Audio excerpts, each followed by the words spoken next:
I definitely am a more courageous performer because of Jane.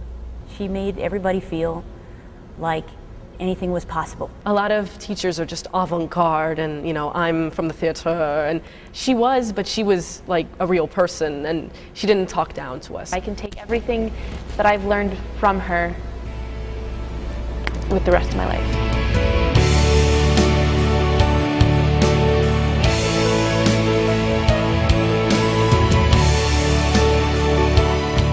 I remember interviewing her back in 2004, and she just put it all out there. I think that everybody who does theater and loves the arts remembers a time in high school where either a teacher motivated you or a director, and you were bitten by the bug, the theater bug. So I love the idea of being part of somebody's being bitten. See, I met Jane when I was 12, and I did Les Mis with her.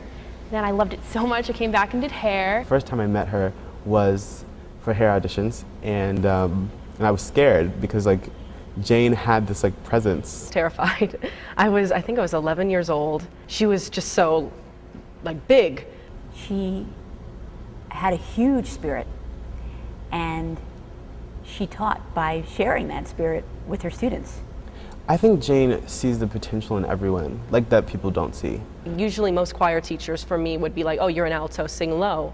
And she was like, why can't you sing high? Why can't you belt that C? And it was like, okay, there's no limits. As a teacher, she was all about the individual students' learning styles.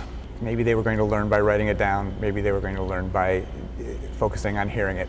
Maybe they were going to have to get their whole body involved to learn it.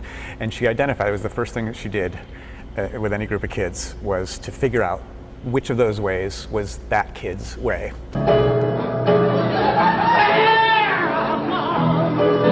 first time I ever saw her perform was as the soloist with the Gay Men's Chorus. And you've never seen a show quite like it. You've certainly never seen an audience response quite like it.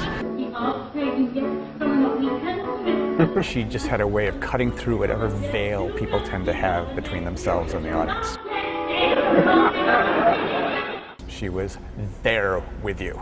I think one of the most remarkable things about Jane was that she was living with this very aggressive form of cancer. And all through chemotherapy and everything else, she would be here teaching. This summer, at a time when most people probably wouldn't even get out of bed, Jane was here teaching right up to a week before she passed away.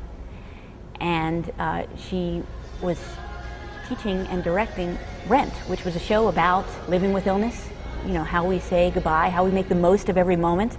And she was sharing those experiences with the kids, even as she knew that this was the last show that she was probably ever going to be able to direct. That's what she loved more than anything in the world, was teaching. And she went out teaching. Her last lesson was the greatest one of all, live every minute. When I'm learning sheet music or I'm singing a song, she's there. I can feel her. We will do our best to make sure that Jane's legacy lives on here at the Theater Lab and the quality of the teaching that we do.